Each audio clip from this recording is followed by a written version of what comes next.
উৎসবমুখর পরিবেশে চলছে চট্টগ্রাম জেলা আইনজীবী সমিতির নির্বাচন। সকাল 10টা থেকে শুরু হয় এই ভোট গ্রহণ, চলবে বিকেল 4টা পর্যন্ত।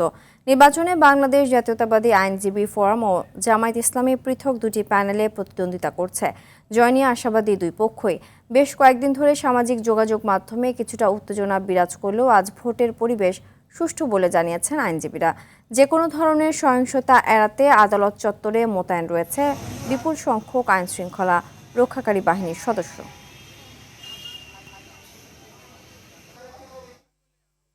এ বিষয়ে আরও জানাতে চট্টগ্রাম থেকে সরাসরি যুক্ত হচ্ছেন সহকর্মী সাইফুল মাহমুদ।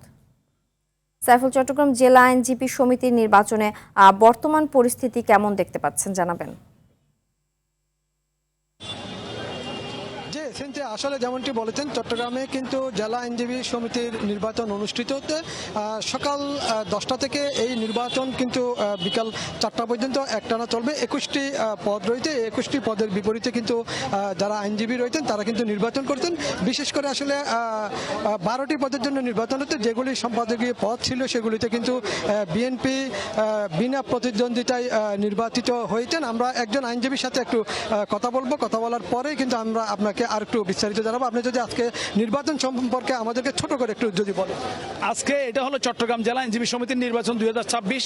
আপনি দেখতে পাচ্ছেন অত্যন্ত শান্তিপূর্ণ পরিবেশে, উৎসবমুখর পরিবেশে সকল আইনজীবীদের উপস্থিতিতে শান্তিপূর্ণভাবে হচ্ছে।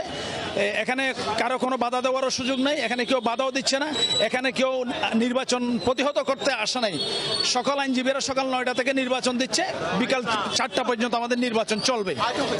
শুনছিলেন একজন আইনজীবীর বক্তব্য। এবং আরেকটা বিষয় জানিয়ে রাখি, সেটা হচ্ছে এই নির্বাচনকে ঘিরে কিন্তু যথেষ্ট পরিমাণ আইন শৃঙ্খলা রক্ষাকারী বাহিনী মোতায়েন করা হয়েছে। এবং এখানে কিন্তু পুরো আদালত চত্বরে কিন্তু আসলে এই মুহূর্তে কিন্তু আইন শৃঙ্খলা রক্ষাকারী বাহিনী আছে, যাতে কোনো ধরনের অপ্রীতিকর ঘটনা না ঘটে। তবে আইনজীবীরা বলছেন আসলে সকাল থেকে নির্বাচনটা সুষ্ঠু হচ্ছে, কোনোভাবেই যে আসলে কোনো ধরনের অপ্রীতিকর ঘটনা ঘটবে সেরকম কোনো পরিস্থিতি এখনো হয়নি। তবে নির্বাচন সুষ্ঠু হচ্ছে।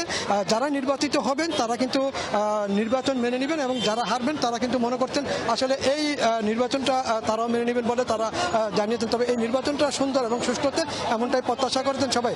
এই ছিল আমার কাছে সর্বশেষ সংবাদ নির্বাচন নিয়ে। সিনথিয়া, ধন্যবাদ।